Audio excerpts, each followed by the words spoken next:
Vamos começar a nossa primeira aula, aula elementar 1, o assunto sistema métrico decimal e de numeração. Pessoal, quando a gente vai estudar matemática,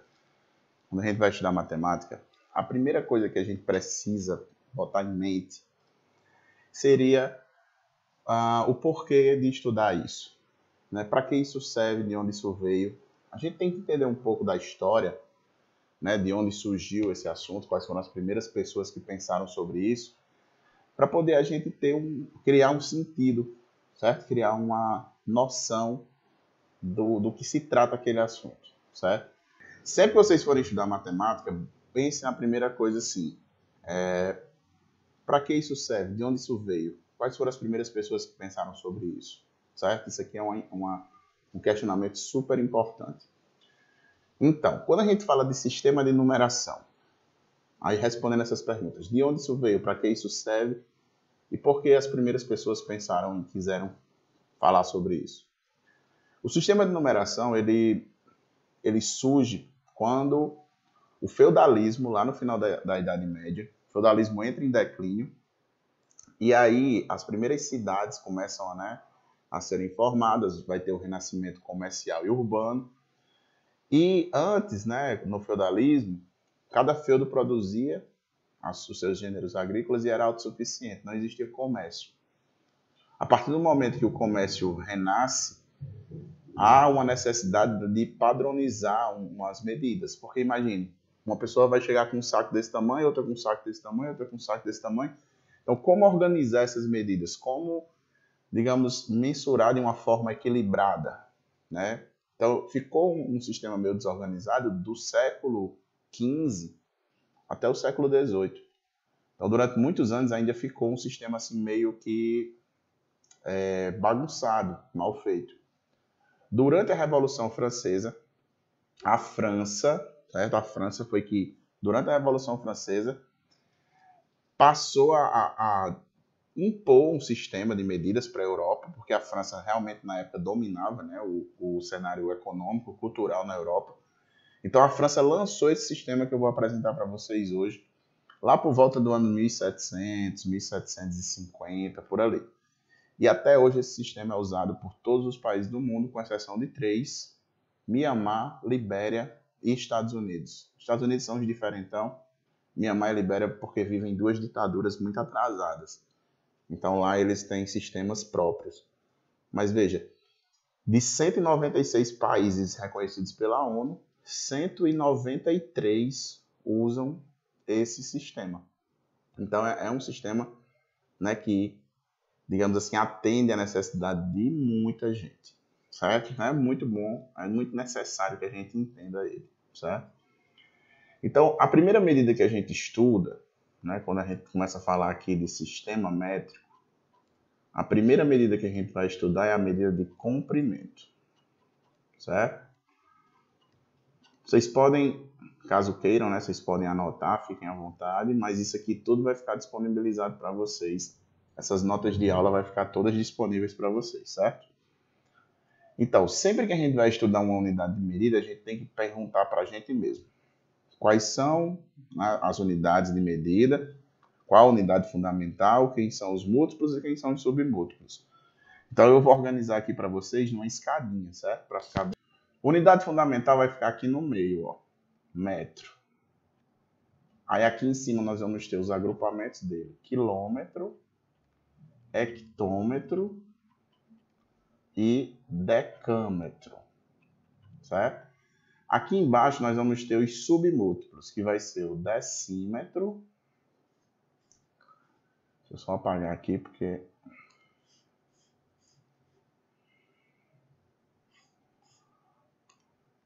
decímetro, dm, centímetro e milímetro, certo? Então aqui nós temos a unidade fundamental, que é o metro. Acima dele nós vamos ter os agrupamentos, que vão ser 10 metros, 100 metros e 1000 metros, né? Decâmetro 10, hectômetro 100, quilômetro 1000. E abaixo nós vamos ter decímetro, centímetro e milímetro, certo? Abaixo do metro nós temos decímetro, centímetro e milímetro, que são as partes dele. Cada degrauzinho desse que você desce na escada, você multiplica por 10 para transformar, certo? E cada degrauzinho que você sobe na escada, você divide por 10. Para poder vocês não confundirem isso, porque no dia da prova, né, é tanta informação que a gente pode trocar esse negócio de multiplicar por dividir, então é bom que a gente memorize algo ou fixe uma medida fácil de ser lembrada para a gente não cometer esse equívoco. Então eu diria para vocês que basta entender que 1 quilômetro são 1000 metros, né, que é uma das medidas que a gente mais usa no nosso dia a dia.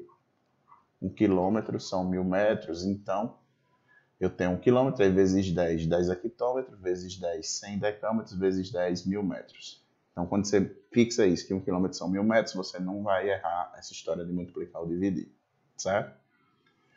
Seguindo para a nossa segunda medida, nós vamos ter as medidas de área, certo? Que é muito parecida com as medidas de comprimento.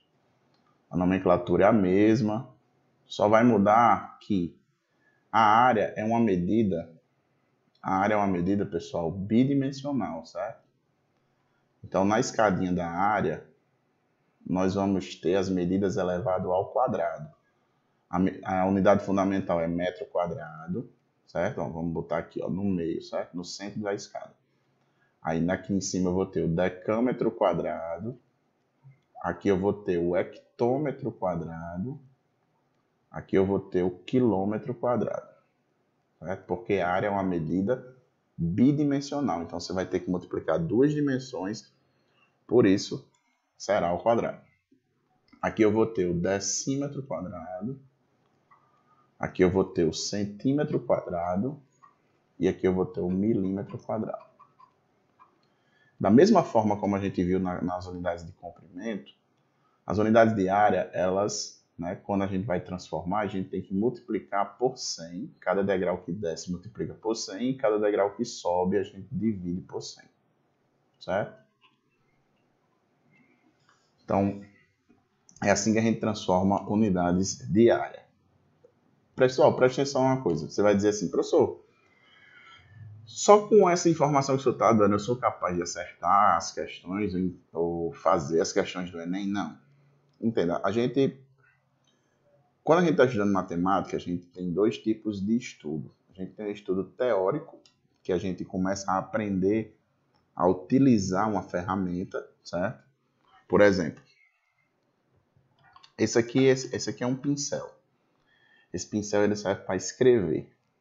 Então eu vou mostrar para vocês o pincel, dizer que aqui é um bocal, que quando você quer escrever você tira o bocal para depois você conseguir escrever. Então você entendeu e sim, entendi.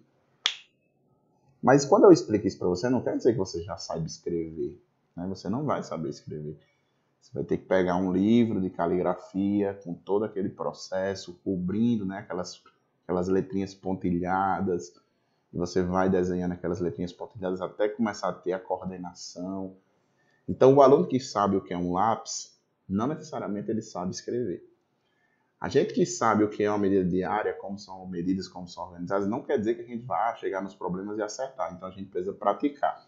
Então, a gente tem que entender bem a diferença entre teoria e prática e saber a importância de cada uma. Sem saber o que é um lápis, sem tirar esse bocal, o aluno jamais vai conseguir escrever. Então, são processos diferentes. Então, o que a gente está olhando aqui são as ferramentas que a gente precisa.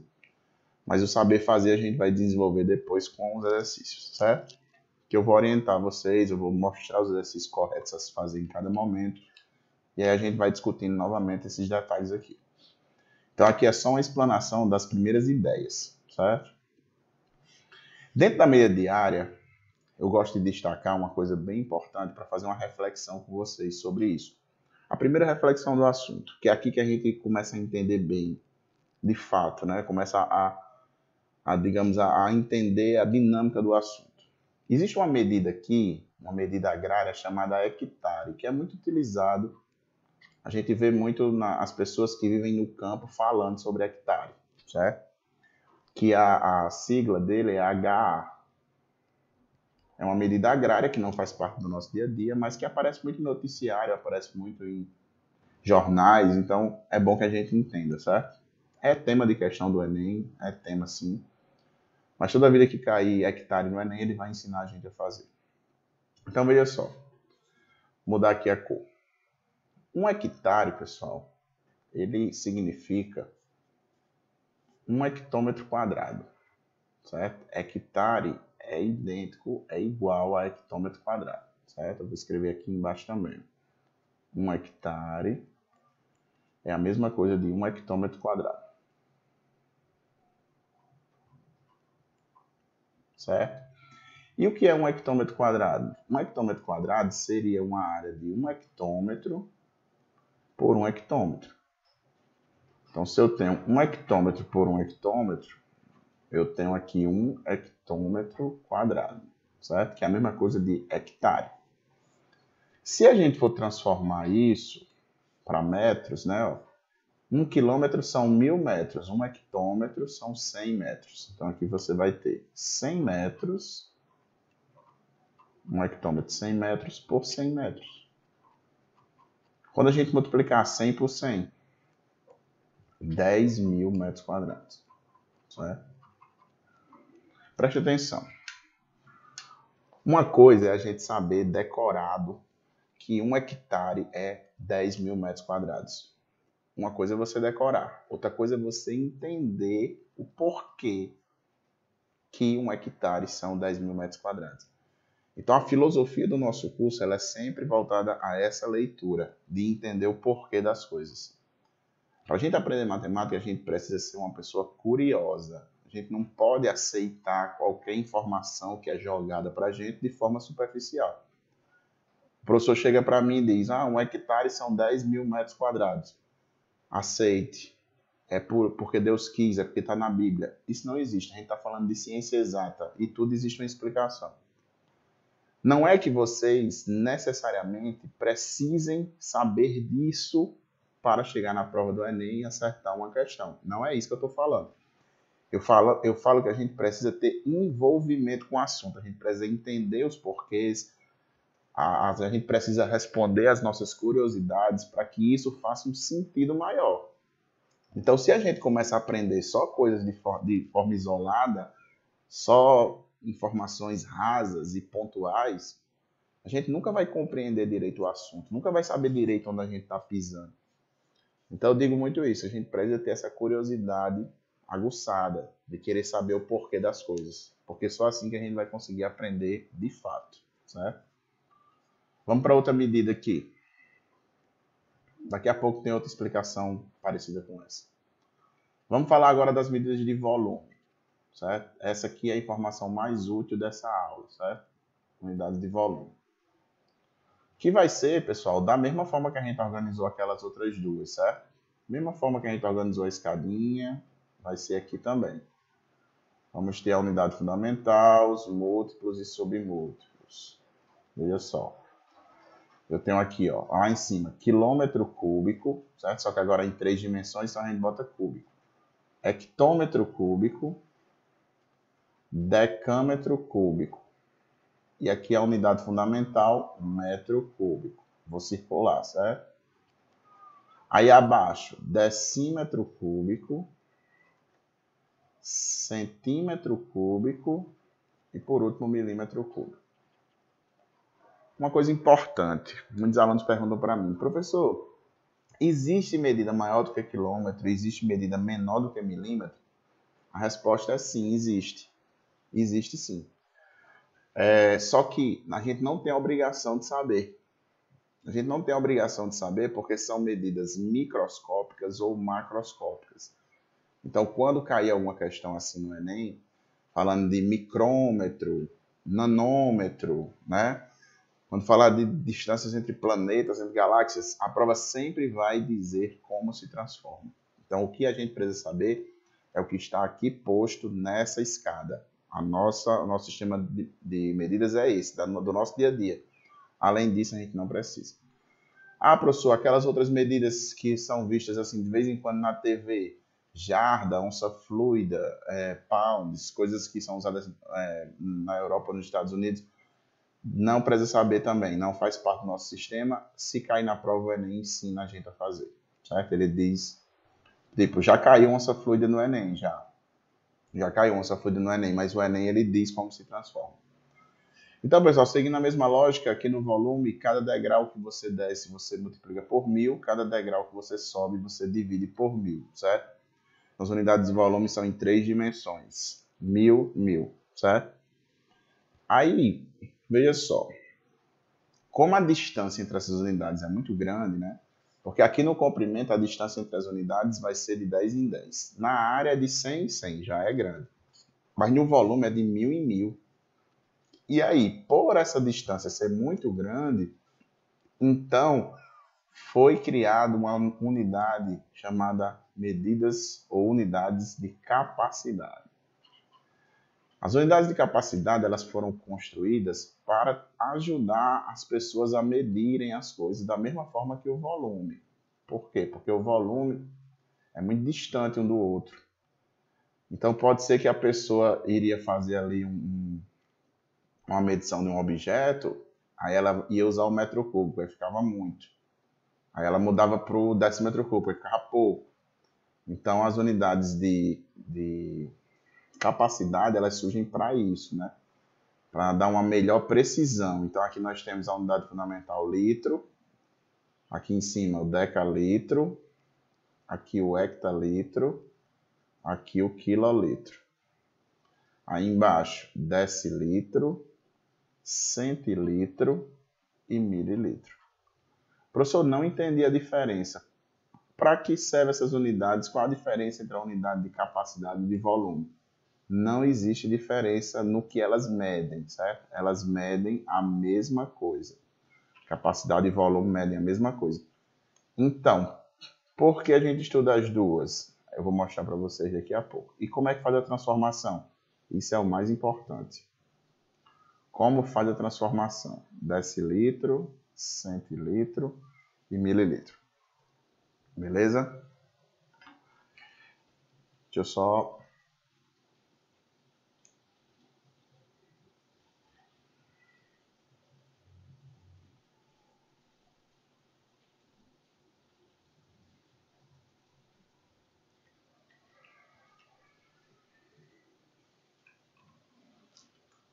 Pronto. Estava só conferindo se Letícia estava na aula aqui, que eu vi uma mensagem dela agora. Então, na capacidade, a gente também transforma de 10 em 10 multiplicando e de 10 em 10 subindo, dividindo, certo? Ela é graduada de 10 em 10. Tá, professor, mas qual é a relação entre capacidade e volume? Vamos lá, essa é a informação mais útil da aula, certo? Informação mais útil da aula. Presta atenção. Na hora que o pessoal estava formando, né, criando essas unidades, chegou uma pessoa lá e disse assim, ó, vamos fazer aqui uma unidade onde fica mais fácil, fica mais preciso da gente medir, né? 10 centímetros, 10 centímetros, 10 centímetros. Vamos pegar um cubo que tenha 10 centímetros de aresta e tudo que couber aqui dentro vai ser chamado de litro, certo? Então a definição de litro é essa. Porque assim, ó, se a gente pegar um cubo desse, né? Imagina aqui que tem 10 centímetros, 10 centímetros, 10 centímetros. Quando a gente multiplica as unidades dele para obter o volume, a gente vai ter em centímetros cúbicos, né? Mas todos os objetos que a gente vê, pessoal, ó, eu estou aqui com um borrifador de álcool, né? Um borrifadorzinho. Tudo que você pega, ó, aqui tem 350 ml. Você pega a latinha de refrigerante é ml. Você pega a garrafa de refrigerante é litro. Você pega o frasco de perfume está em ml. Então, a nossa volta, né, o que a gente vê é medidas de capacidade. Mas na hora de você calcular, você precisa das dimensões do objeto e você vai obter o volume. Então você tem que saber converter. Né? O Enem cobra muito isso de vocês. Converter, transitar entre unidades de comprimento, unidades de volume e de capacidade, certo? Volume e capacidade. Então aqui, ó, 10 centímetros é a mesma coisa. 10 centímetros é a mesma coisa de 1 decímetro. Né? 1 decímetro são 10 centímetros. Então aqui eu tenho 1 decímetro, 1 decímetro, 1 decímetro. E quando a gente multiplicar 1 decímetro por 1 decímetro por 1 decímetro, a gente vai obter 1 decímetro cúbico. Então a relação de conversão é 1 decímetro cúbico equivale a 1 litro, certo? E a gente também, seria muito bom que a gente soubesse também que 1 metro cúbico são 1000 litros. 1000 litros. e 1 centímetro cúbico é 1 ml. Vou explicar por quê, certo? Aquela mesma lógica. Tipo, não aceitem a informação de forma solta. Vamos entender o porquê. Veja só. Por definição, o litro, ele vale 1 decímetro cúbico, certo? Litro e decímetro cúbico é a mesma coisa. Beleza. 1 metro cúbico são 1000 decímetros cúbicos. Por quê? Porque quando a gente desce daqui, ó, metro cúbico para decímetro cúbico, a gente multiplica por 1000. Então, 1 metro cúbico são 1000 decímetros cúbicos. Logo, 1 metro cúbico são 1000 litros, certo? Quando a gente caminha de decímetro cúbico para centímetro cúbico, a gente também multiplica por 1000. E de litro para ml também, pessoal, ó. Por isso que centímetro cúbico é equivalente a ml, certo? Decímetro cúbico é equivalente a litro, certo? Beleza? Como é que tá o barulho aí da chuva? Vocês estão conseguindo ouvir? O som tá ruim? Falem aí comigo.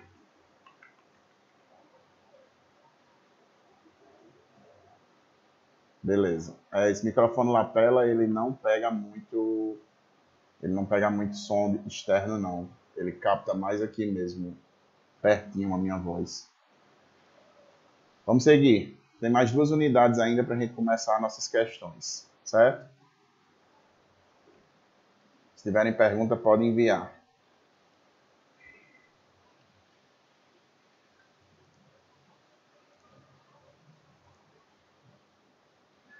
Pessoal, 2 unidades para a gente encerrar seria a unidade de massa.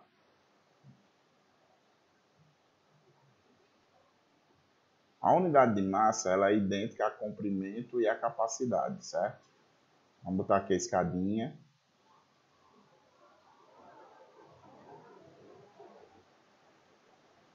Unidade fundamental da massa é o grama, certo? Grama.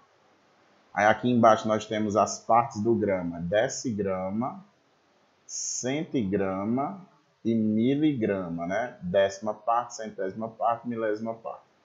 Aqui em cima nós temos a decagrama, que são 10 gramas, hectagrama, que são 100 gramas, e quilograma, que são 1000 gramas, né? Quilograma, hectagrama, decagrama, grama, decigrama, centigrama, miligrama. Cada escadinha, cada degrau que eu desço na escadinha, eu multiplico por 10. Cada degrau que eu subo, eu divido por 10. Beleza? Eu gosto sempre de comparar massa com comprimento e capacidade. As 3 são idênticas, porque elas são transformadas da mesma forma, certo? Comprimento, capacidade e massa de 10 em 10. Área de 100 em 100. Volume de 1000 em 1000. Não esqueça, sempre que desce a escada multiplica, sempre que sobe divide. E para encerrar, nós vamos ter aqui uma unidade, a unidade de tempo, que é uma unidade que não é, pessoal, decimal. A unidade de tempo ela é sexagesimal, ou ela varia de instantes, né? Digamos assim, 60 segundos é 1 minuto, né? Por isso que a gente diz que é sexagesimal. 60 minutos é 1 hora. Mas aí, aqui já deixa de ser. Por quê? Porque não é 60 horas que é um dia. Um dia são 24, né? Então, ela é sexagesimal durante esse curto período aqui, ó. Aí depois, 24 horas é um dia. 7 dias é uma semana. A gente sabe que 1 hora tem 3.600 segundos. É uma unidade muito complicada de trabalhar e a gente precisa ter muito cuidado, certo? Para matemática financeira, um mês são 30 dias. Né? Não existe aquela variação, mas em questões de matemática básica, a gente vai ter que sim analisar o mês que está sendo falado e saber se esse mês tem 30, tem 31, tem 28. No caso, agora a gente terminou o mês de fevereiro com 28 dias, né? Porque esse ano não é bissexto. A gente tem que ter esse cuidado. A unidade de tempo é a unidade mais estranha, mais complexa que tem. Bastante cuidado nessa hora, certo? Pessoal, vamos começar nosso treino. Uma das mais simples da nossa aula E aí eu queria dar um recado aqui para vocês, bem importante, o recado é sobre sistema de numeração, mas eu queria fazer uma reflexão antes com vocês. Pessoal que está aqui nessa situação, né? Digamos assim, qual é a situação, professor, que a gente está? De estar estudando para poder passar na prova do Enem, né? Que é uma prova bem complexa, né? Uma prova que é um desafio na vida do estudante. A gente não pode ter, digamos assim, nenhum tipo de preconceito ou então falta de respeito com o que a gente estuda, sabe? Quando eu digo assim, falta de respeito, seria no sentido da gente não ficar menosprezando nenhum assunto, de ficar dizendo assim, ah, isso é muito fácil, isso é muito fácil. Esse é um tipo de comentário que não ajuda em nada. Não ajuda em nada, gente. Não faz melhorar nada. Só piora a situação. Só é ruim. Porque a gente cria uma responsabilidade, né? Quando a gente fala isso. Se a gente falar isso para outra pessoa, gera aquela expectativa que a pessoa, você sabe tudo.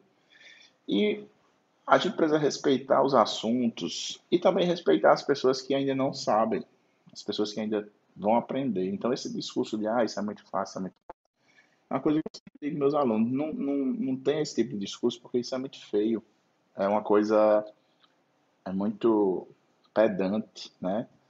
Então, independente do que a gente vai estudar, tenha respeito, tenha atenção, para que quando a gente chegar na prova a gente não erre, para não ficar, né, até mesmo triste com nós mesmos.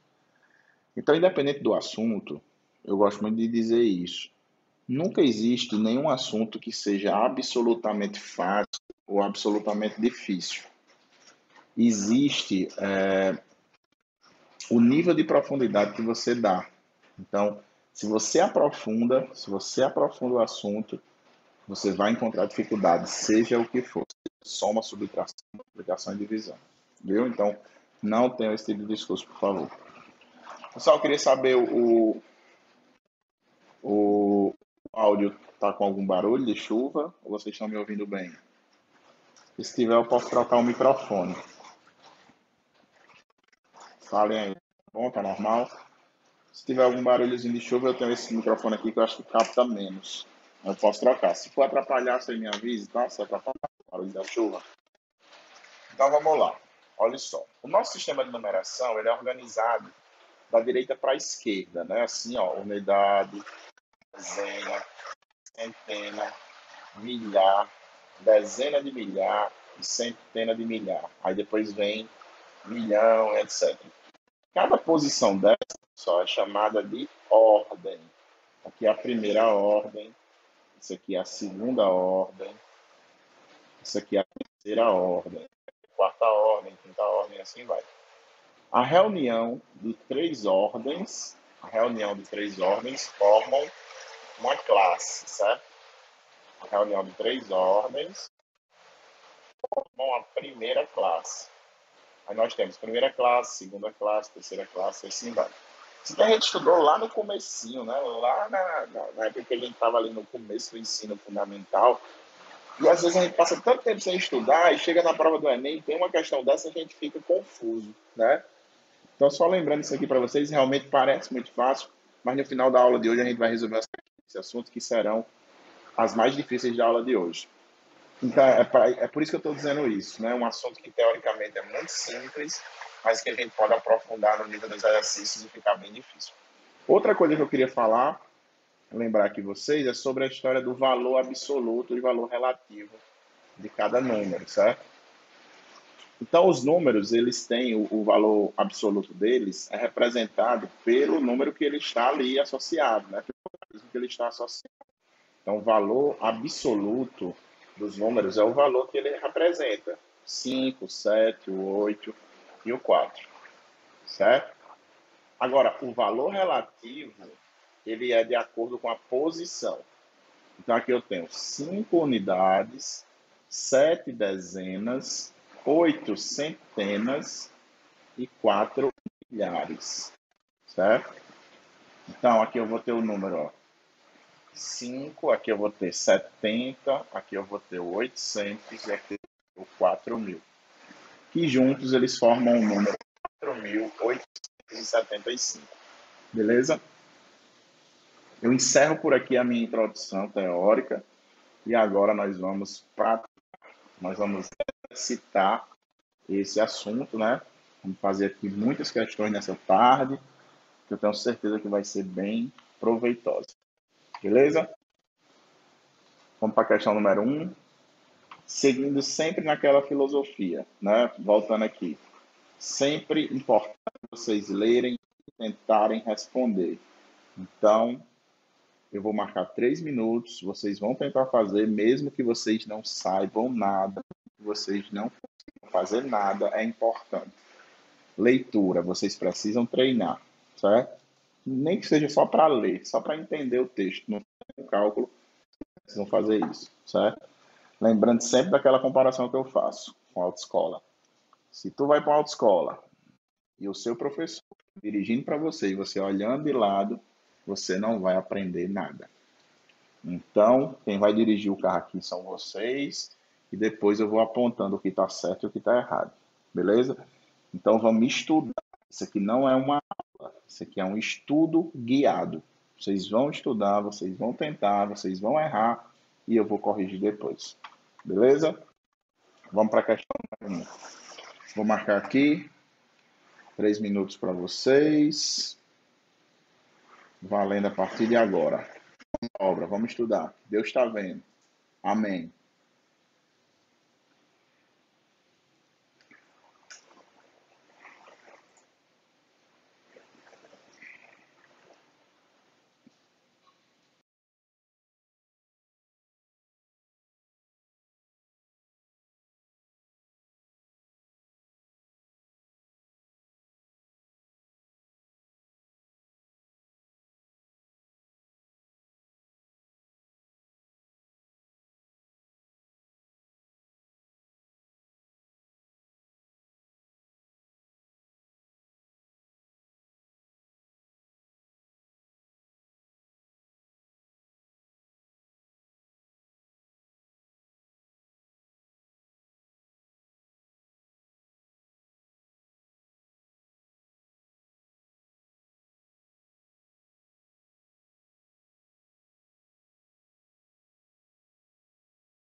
Tempo.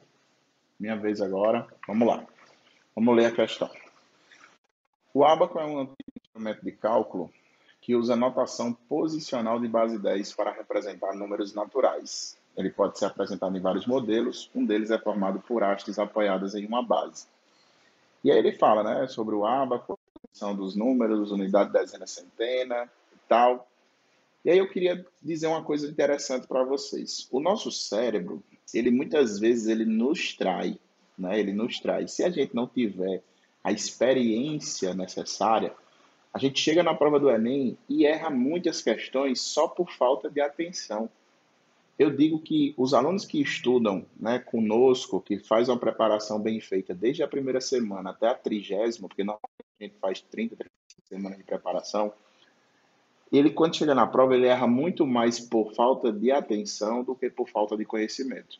E essa questão é um grande exemplo disso. Por quê? Porque quando a gente olha para o ábaco, nosso cérebro já pensa assim, vixe, isso aqui é muito fácil, eu vi isso aqui quando era criança, eu brincava com isso e tal.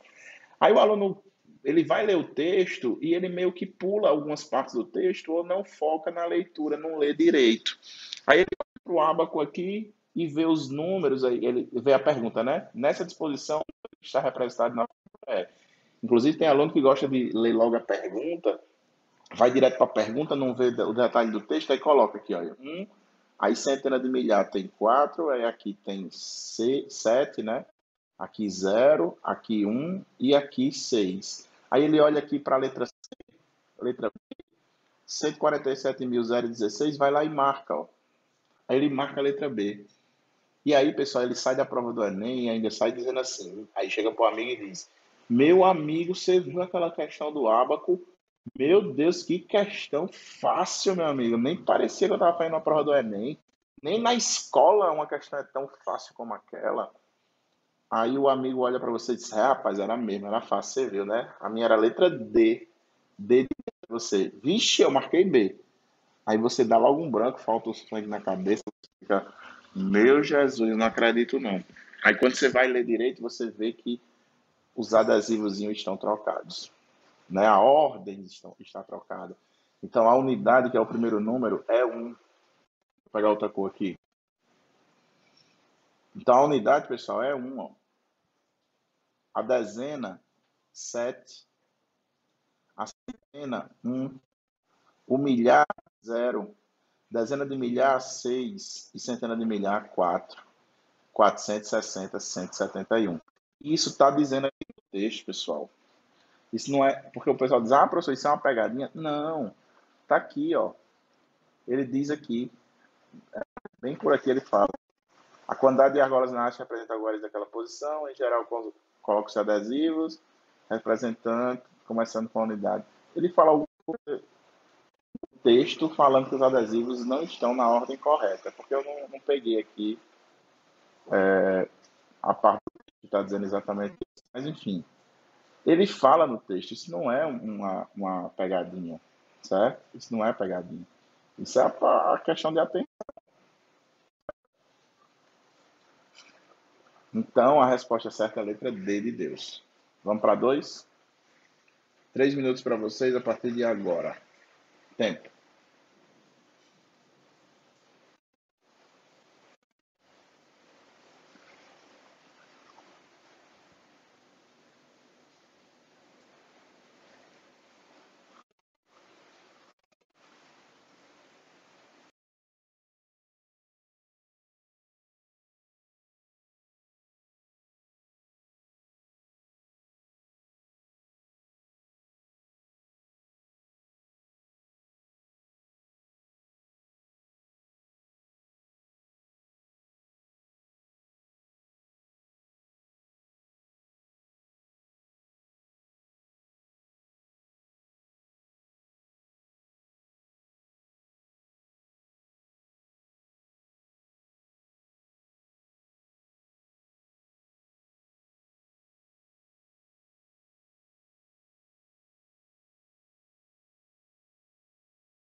Tempo, minha vez.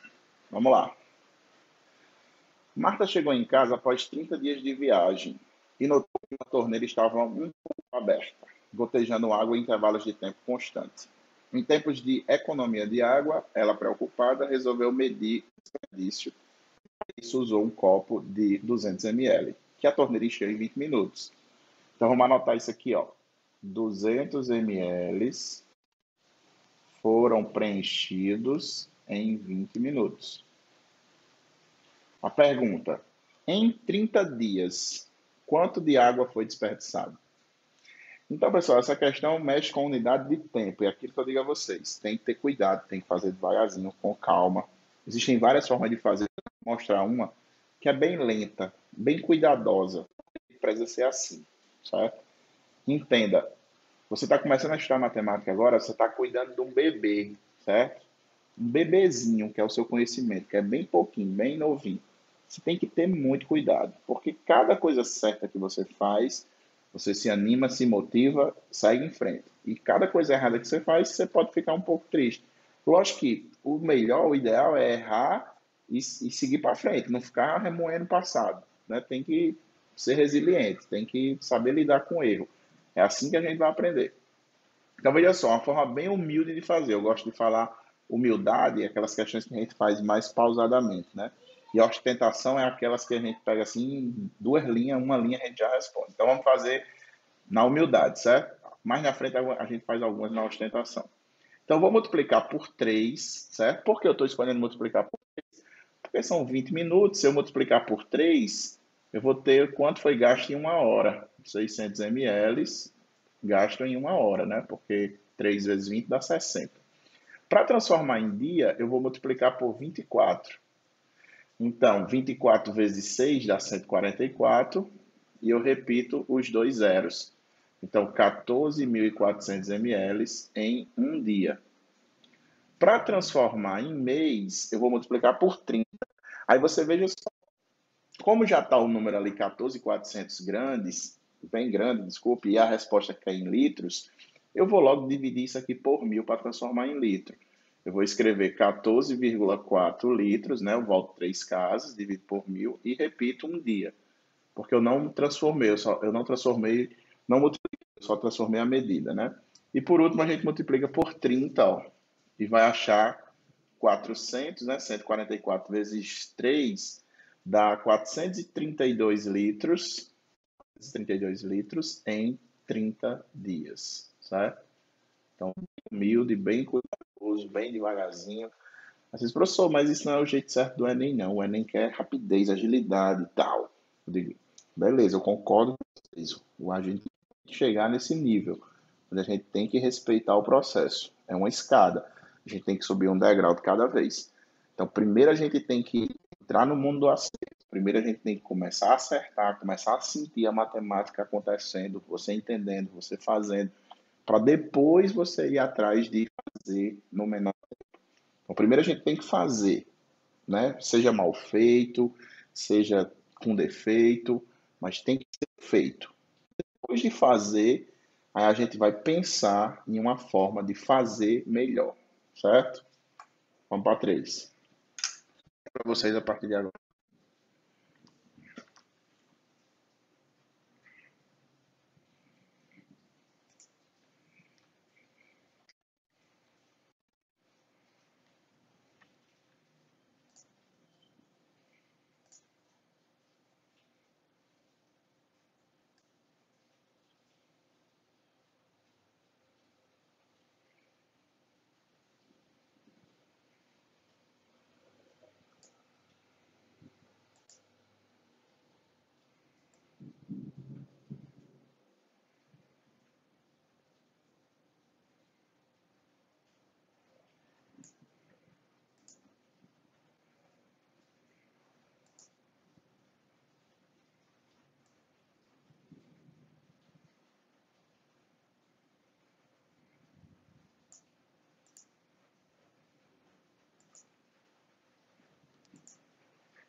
Tempo.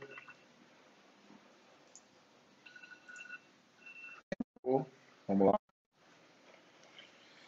Em 2010, um caos aéreo afetou o continente europeu, devido à quantidade de fumaça expelida por um vulcão na Islândia, o que levou ao cancelamento de inúmeros voos. 5 dias após o início desse caos, todo o espaço aéreo europeu acima de 6.000 metros estava liberado, com exceção do espaço aéreo da Finlândia.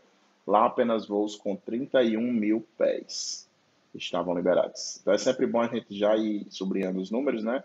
Porque a primeira leitura que a gente faz é uma leitura de reconhecimento, né? A gente lê o texto para poder começar a montar a ideia do que é necessário fazer. Terminada a primeira leitura, a gente vai para aquela segunda leitura, já é mais conclusiva.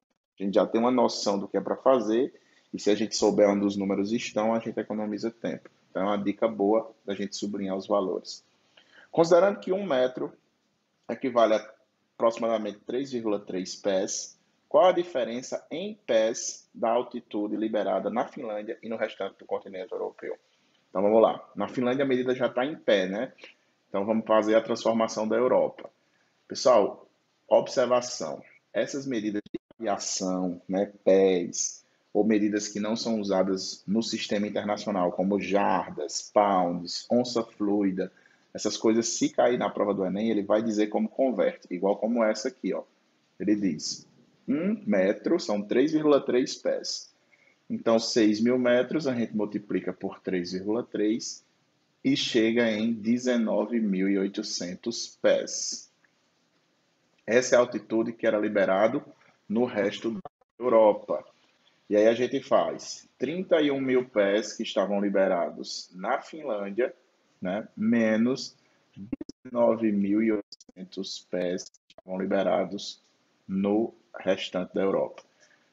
Final aqui, 11.200 pés. Essa é a diferença em pés das altitudes que estavam liberadas, o gabarito, letra C. Vamos para a questão número 4. Tempo para vocês a partir de já.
Tempo.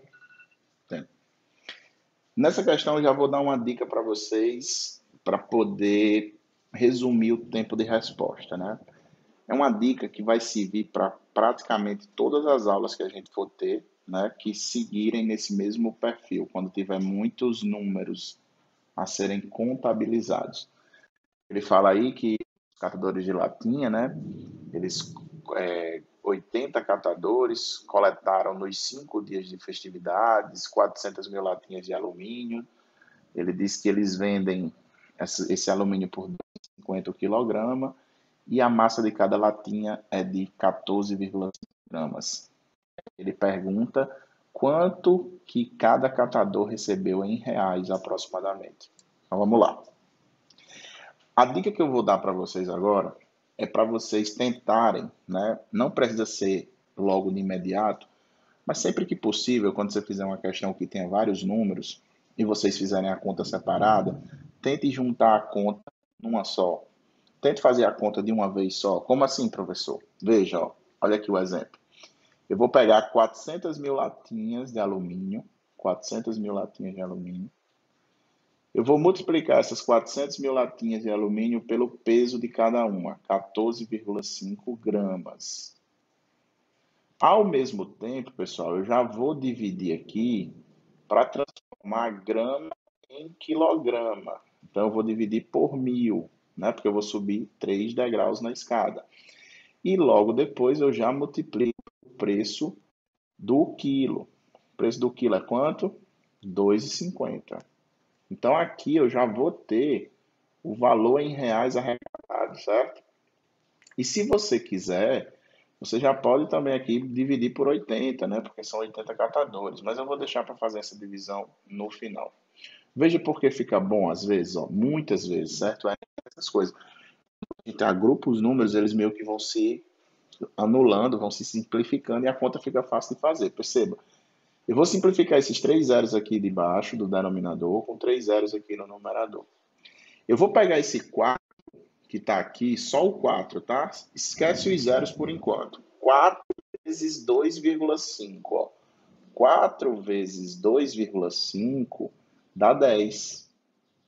Se eu pegar esse 10 e multiplicar 14,5, fica 145. E 145 com esses dois zeros que estão aqui, R$ 14.500, certo? Então, rapidinho, ó, os números se simplificaram, foram se encaixando e eu achei R$ 14.500. Esse foi o valor arrecadado por todos. E aí, para finalizar nossa conta, a gente faz R$ 14.500 dividido para 80 catadores, certo? 80 catadores. Simplifica o zero, fazendo essa divisão vai dar R$ 181,25, certo? R$ 181,25. Resposta, a letra C. Beleza? Partiu questão 5. Pessoal, essa aula, esse modelo, né, que vocês tentam fazer, depois eu respondo e tal, ela normalmente é uma aula bem mais cansativa do que o normal. Porque o normal é vocês irem para a aula, né, o professor de matemática fala, você fica lá só vendo e pensando, ah, isso é fácil, ah, isso é difícil, ah, isso eu sei, isso eu não sei. Na verdade, você não sabe de nada, porque você não fez, você não tentou. Então, vocês têm que ter essa consciência, certo? E depois que vocês se acostumarem com esse modelo de aula, ir para uma aula tradicional, onde você não tem espaço para poder fazer, vai ficar chato. Pode ter certeza, vai ficar chato e você vai dizer, ah, meu Deus, é muito melhor eu fazendo antes para depois dar explicação.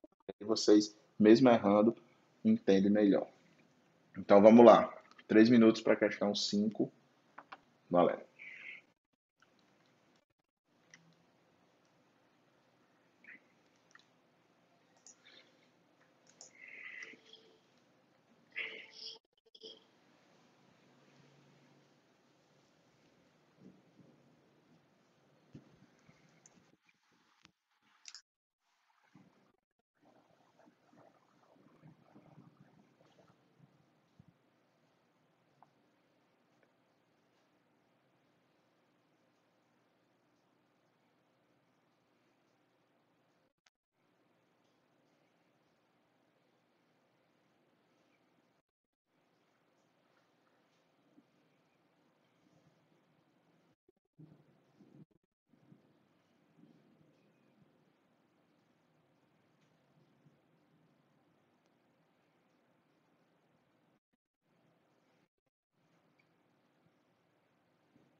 Tempo. Vamos lá. Questão 5. A questão fala sobre o consumo de café. Dizendo que aí o consumo do café no Brasil atingiu o recorde, né? 331 bilhões de xícaras. Ele disse que considera que a xícara seja equivalente a 120 ml e que suponha que em 10 os brasileiros bebam ainda mais café, aumentando o consumo em 1/5 do que foi consumido no anterior. Aí ele quer saber qual a previsão desse consumo de café. Então, vocês podem pegar esse aumento de 1/5 e dar esse aumento nos bilhões de xícaras. Mas seria mais fácil se vocês fizessem o seguinte, ó. Se vocês pegassem e dessem esse aumento de 1/5 no tamanho da xícara. Fica melhor, porque fica mais fácil de calcular. Você tem 120 ml, certo? Depois a gente vai aprender a dar esses aumentos aqui bem rapidinho, certo? Usando o fator de atualização, usando porcentagem. Mas hoje o objetivo não é esse, então a gente vai fazer aqui na humildade. Então, 1/5 de 120 dá 24 ml, né? Então, você vai dar um aumento de 24 ml na xícara. Então, essa xícara fica com 144 ml. Esse aqui já é o aumento de 1/5, certo? Então, o que é que eu preciso fazer agora? Eu preciso multiplicar 331 bilhões. Eu vou anotar assim, ó, para facilitar a minha vida. 331 bi, ao invés de escrever 9 zeros, vezes 144 ml, e já divido por 1000 para poder transformar em litro, que a resposta que é em litro. Pessoal, aí veja, ó, eu não vou mexer nesse bi, eu não vou mexer nele, por quê? Porque a resposta está em bilhões de litros. Então eu multiplico 331 vezes 144, essa conta aqui não é tão simples, a gente vai gastar um tempinho fazendo, né? 331 vezes 144 dá 47.664. Quando a gente dividir por 1000, vai ficar 47,6 bilhões de litros. Como a questão que é aproximado, a gente aproxima para 48 bilhões de litros. 48 bilhões de litros. A resposta é a letra E. A resposta certa é a letra E. Beleza? Delícia? Questão 6. Chama. Questão do Enem de 2019. Bem simples. Vou dar 2 minutos para essa só, viu? 2. Tempo.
Tempo. Vamos lá. Questão número 6. A questão fala aí do asteroide, né? Que, pessoal, aqui é 1 elevado a 6, certo? Aqui, ó, é para ser 6,7 vezes 10 elevado a 6. Acho que o PDF de vocês tem aí, né? O expoente.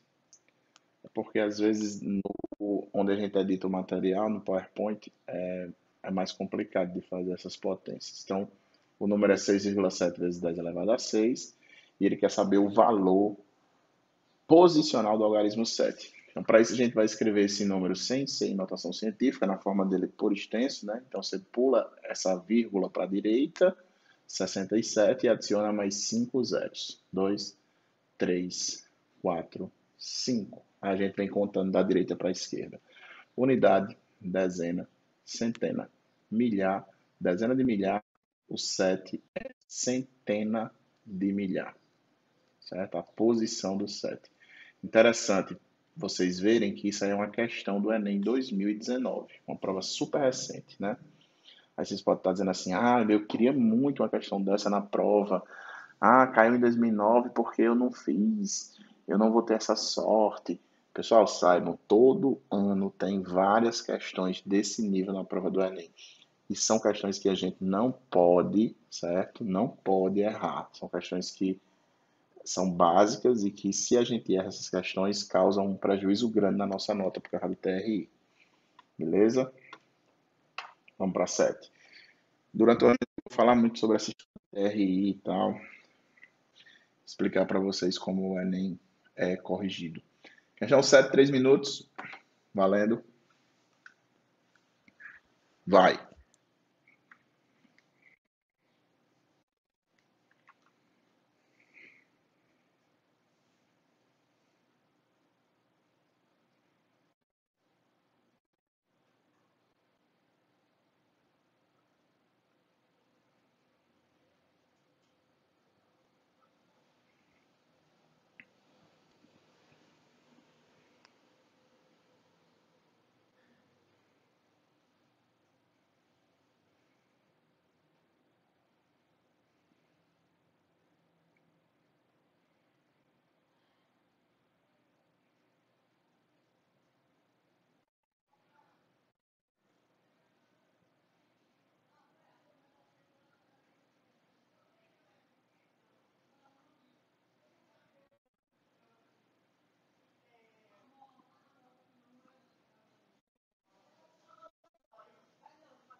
Tempo.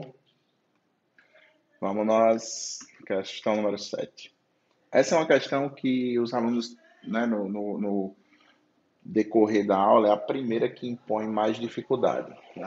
Um pouco mais complicado, porque envolve várias medidas que a gente não está muito acostumado, né? Ele fala do sistema métrico decimal, em algumas atividades, porém, é possível a utilização de diferentes medidas e dá o exemplo no quadro. Uma polegada 2,54 centímetros, uma jarda 3 pés e uma jarda 0,9144 metros. Ele quer saber quanto é um pé em polegada. Pessoal, se a polegada está associada ao centímetro, para relacionar polegada com pé, eu preciso relacionar o pé com o centímetro. Porque se os dois se relacionam com centímetro, fica fácil de relacionar os dois. Como eu sei que uma jarda e uma jarda é a mesma coisa, né? Então eu posso dizer que isso aqui é a mesma coisa, ó.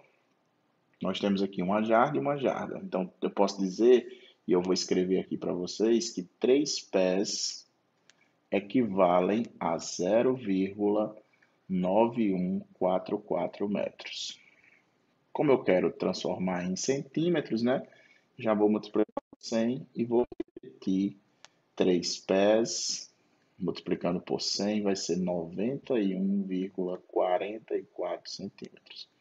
Para saber o tamanho de um pé, eu divido por 3. Então, eu divido essa razão por 3 e vou chegar na dimensão que um pé representa 30,48 centímetros. 8, 24 a 2, 14, 2, 14 a 1, é isso mesmo. Então, um pé é 30,48 centímetros. E uma polegada é 2,54. Olha aí como ficou legal isso. Parece bem confuso no começo, né? Você olha e diz, meu Deus, como é que eu vou relacionar polegada com pé? Você não deu nada aí e tal. Mas quando você escreve dessa forma, você vê aqui, ó, um pé são 30,48 centímetros. Uma polegada, 2,54. Então, quantas polegadas cabem dentro de um pé? Então, você tem que dividir um pelo outro. Então, para saber quantas polegadas cabem dentro de um pé, a gente faz 30,48 dividido por 2,54. Como existe a mesma quantidade de casas decimais no numerador e no denominador, a gente repete, né? A gente tira a vírgula simplesmente, porque ambos têm a mesma quantidade de casas. É como se eu estivesse multiplicando o denominador e o numerador por 100, os dois. E fazendo essa divisão, pessoal, dá exatamente 12. 12, letra D de Deus. Beleza? Não esqueçam que essas anotações ficam todas disponíveis para vocês, certo? É uma vantagem que eu considero muito grande das aulas online, é ter, digamos assim, essas anotações prontinhas depois para vocês na tela do computador, na tela do seu celular, para você estudar e tirar dúvidas e refazer depois. Isso é muito bom. Mande um oi aí, cadê vocês? Vocês estão todo mundo calado aí. Manda um ok aí, ok, tô vivo. Oi, tô ouvindo, tô entendendo tudo, tô acertando. E manda um. Isso, muito bem. Obrigado. Vocês são fodas. Ótimo, ótimo. Eu tô começando a me acostumar agora, né? Eu sou professor, para vocês que a maioria não me conhece, né? Acho que só a Vitória que já foi minha aluna. Eu sou professor desde os 17 anos. Professor há 16 anos. Eu tenho um curso de matemática há 12 anos. E eu já, tipo, dei aula para turmas com 400, 500 alunos, né? Nos aulões de revisão para o Enem, a gente atende aulões de até 500 pessoas. E eu vou dar uma aula para 500 pessoas e eu vou super tranquilo, assim, é massa, é ótimo, eu fico muito bem. Mas quando eu boto uma câmera, é tudo diferente, né? É muito frio, é muito frio você estar falando para uma câmera. Eu estou aqui no meu quarto, né, na minha casa, aqui no escritório, transformei em estúdio. E não tem aquele contato humano, aquele calor humano de você olhar para o aluno e tal, de ver aquelas reações, né, de acertei, estou entendendo, que é muito bom, que motiva muito o professor. Mas eu estou começando a me acostumar, tá começando as aulas online estão começando a ficar muito parecidas com as aulas presenciais. Graças a Deus. Vamos lá, tempo para a questão 8, 3 minutos.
Tempo. Vamos lá, galera. Questão número 8. Do Enem 2020. Essa aqui foi que eu disse a vocês que caiu nessa última prova do Enem. Ele fala aí sobre... o texto não tem tanta importância, né, mas é sempre necessário ler. Eu só vou resumir aqui porque vocês já leram. Ele mostra aí uma réplica, né, uma miniatura aí impressa em impressora 3D de um carro de Fórmula 1. A escultura apresentada é uma miniatura de um carro de Fórmula 1 com 100 micrômetros de comprimento. Um micrômetro é a milionésima parte do metro. Então vamos escrever assim, ó, um micrômetro, eu nem sei se é assim, sinceramente, mas ele diz que é a milionésima parte do metro. Aí você diz, professor, não entendo essa história de milionésima parte do metro. Aí eu pergunto a vocês, lá na escadinha das transformações do sistema métrico decimal, nas unidades de comprimento, você sabe o que é um metro, né? Sei. Beleza. Você sabe o que é milímetro, né? Sei. De metro para milímetro, né? Na verdade, a transformação seria o contrário, né? De milímetro para metro, a gente divide por 1000, né? É a milésima parte. O milímetro é a milésima parte. O micrômetro é a milionésima parte. E o que significa milionésima?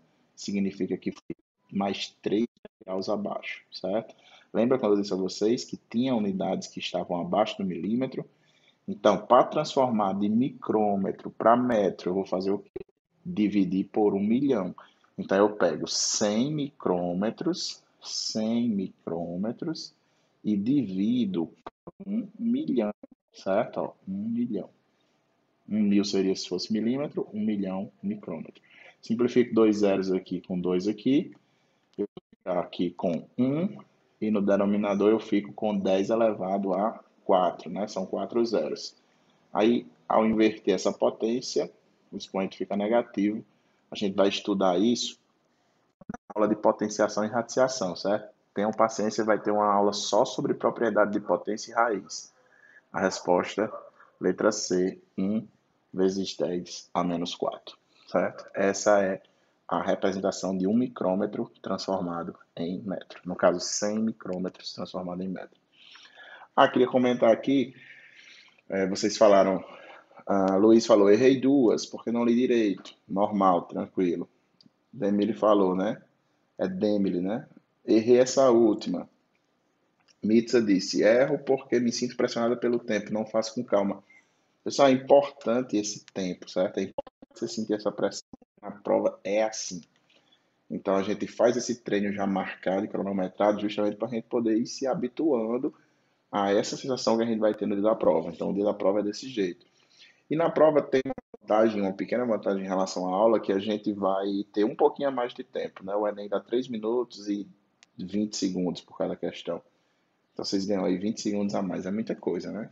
Faz muita diferença. Questão 9, tempo para vocês a partir de agora. Vai.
Tempo.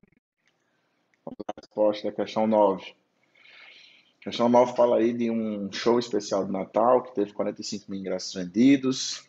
Isso é uma coisa que vai demorar muito a acontecer, né?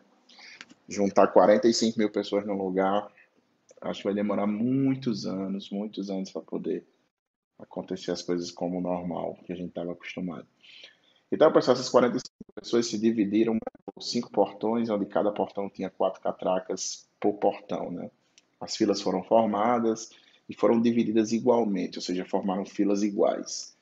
Então, como a gente tem 5 portões e tem 4 catracas em cada portão, vão poder ter, né, 20 filas, são 20 entradas. Então, a gente pega todo o público, 45 mil, divide por 20. Vamos lá, imagine que os portões estão fechados, tá? Todos os portões estão fechados, os 45 mil pessoas vão entrar, a gente divide por 20, vai dar 2.250 pessoas por fila, tá? Então formam-se as 20 filas, todo mundo lá esperando, quando abre o portão, abre todas, quando entrar uma fila, vai entrar todas as outras 19. Então, o tempo total para poder entrar essas pessoas, já que cada pessoa gasta 2 segundos, vai ser 2.250 pessoas vezes 2 segundos. E isso vai dar 4.500 segundos. Então, o tempo, a resposta é essa, 4.500 segundos. Só que a resposta é em hora e minuto, a gente tem que transformar. Aí tenha cuidado aqui, viu? Unidade de tempo. Quando for unidade de tempo, liga o alerta. Você lembra, o professor disse que unidade de tempo são as mais chatas, mas tem que ter cuidado. Nesse caso aqui, como está em segundo e eu quero levar para hora e minuto, tem uma dica boa para vocês. Separam os primeiros 3.600 segundos, que eles vão formar uma hora, certo? E aí o resto, que está faltando quanto? 900. Para completar 4.500 é 3.600 mais 900. Então, eu primeiro peguei os 3.600, transformei em hora. Aí eu pego esses 900 segundos e vou transformar em minuto, certo? Porque se você for dividir por 3.600, vai dar um número quebrado, depois você tem que transformar de novo para minuto. Mas você faz só uma vez, você não fica indo e voltando. Então, 900 segundos equivalem a 15 minutos. Então, o tempo total, 1 hora e 15 minutos. 1 hora e 15 minutos, gabarito letra B. Letra B de bola. Vamos para a nossa última questão dessa parte da aula, certo? Essa aula termina aqui na questão 10 e na próxima a gente continua a partir da 11. Depois da nossa pausa. 3 minutos para a questão 10 valendo. Bora! Daqui a pouco vocês estão fazendo rapidamente. Em 1 minuto e meio vocês já estão fazendo.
Vamos à questão número 10.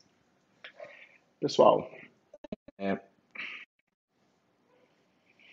a questão aí fala sobre um rótulo, né, de uma embalagem que informa seu conteúdo rende, cada cosmético rende 2,7 litros, né, para o uso. Ele diz que a gente vai encher uma banheira, que essa banheira tem 0,3 metros cúbicos de volume, né, mas a gente só vai preencher com 80% dela. Ele quer saber qual o número mínimo de embalagem que a gente tem que comprar. Então, o primeiro passo é transformar esses 0,3 metros cúbicos para litros. Então, a gente multiplica por 1.000 e acha 300 litros. 300 litros, porque a gente elimina um zero com uma casa decimal, 300 litros. Depois a gente calcula 80% desse volume, 80% de 300, para saber quanto é que eu vou preencher a banheira para evitar o transbordamento. 3 vezes 8, 24, com mais 240 litros. Isso é o que a gente vai preencher a banheira. E por último, a gente faz 240 litros dividido por 2,7, certo? Isso aqui vai dar 88, alguma coisa, né? Não é exato, não. Como dá mais de 88, a gente tem que aproximar por excesso e dizer que a gente tem que comprar 89 unidades desse produto, desse cosmético. A resposta é letra C. Beleza? Então, encerrando essa parte da aula por aqui. No próximo vídeo, a gente confere das questões 11 até a 20. Valeu, galera!